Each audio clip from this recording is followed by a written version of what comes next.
Welcome to my channel. Video చూసే ముందు please subscribe my channel. నేను మార్నింగ్ వీడియోలో దువ్వాడ మాధురి గురించి చెప్పానండి. ఆమె యాటిట్యూడ్ నాకు నచ్చలేదనేసి. బికాస్ నిన్న ఎపిసోడ్లో శ్రీజతో బిహేవ్ చేసిన విధానంలో నాకు నచ్చలేదు. సేమ్ ఇవాళ ప్రోమో చూస్తే మీకు ఆమె అర్థమైపోతుంది ఆమె యాటిట్యూడ్ ఏంటి అనేసి.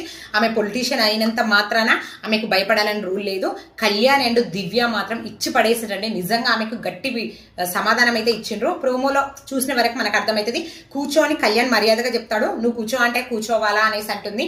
కుకింగ్ విషయంలో సంథింగ్ అయితే పెద్ద గొడవ అయితే జరుగుతుంది. ఆమె రావడంతోనే కూడా కొంచెం కాంట్రవర్సీగా ఉన్నారు. బయట కాంట్రవర్సీ క్రియేట్ చేశారు కదా, మేబీ లోపల కూడా కాంట్రవర్సీ క్రియేట్ చేసి హైలైట్ అవుదాం అనుకుంటున్నారేమో. పాపం ఇలానే క్రియేట్ చేస్తే మాత్రం ఎక్కువ రోజులు ఉండరు. అండ్ ఇది నాకు ఈ రోజు ప్రోమోలో అనిపించింది. మొత్తానికైతే దివ్య అండ్ పవన్ కళ్యాణ్ బాగా బుద్ధి చెప్పారనిపించింది. నెక్స్ట్ నామినేషన్ ప్రాసెస్ అయితే అయిపోయింది. మొత్తం 6 మెంబర్స్ నామినేట్ అయ్యారు.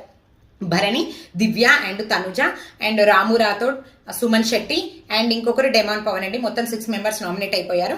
నామినేషన్ ప్రాసెస్ ఏంటి అంటే బజర్ మోగిన వెంటనే ఒక బాల్ తీసుకెళ్లి వీళ్ళు ఎవరైతే ఓల్డ్ కంటెస్టెంట్స్ ఉన్నారో వైల్డ్ కార్డు వాళ్ళకి ఇవ్వాలన్నమాట. అలా ఇద్దరిని నామినేట్ చేయాలి.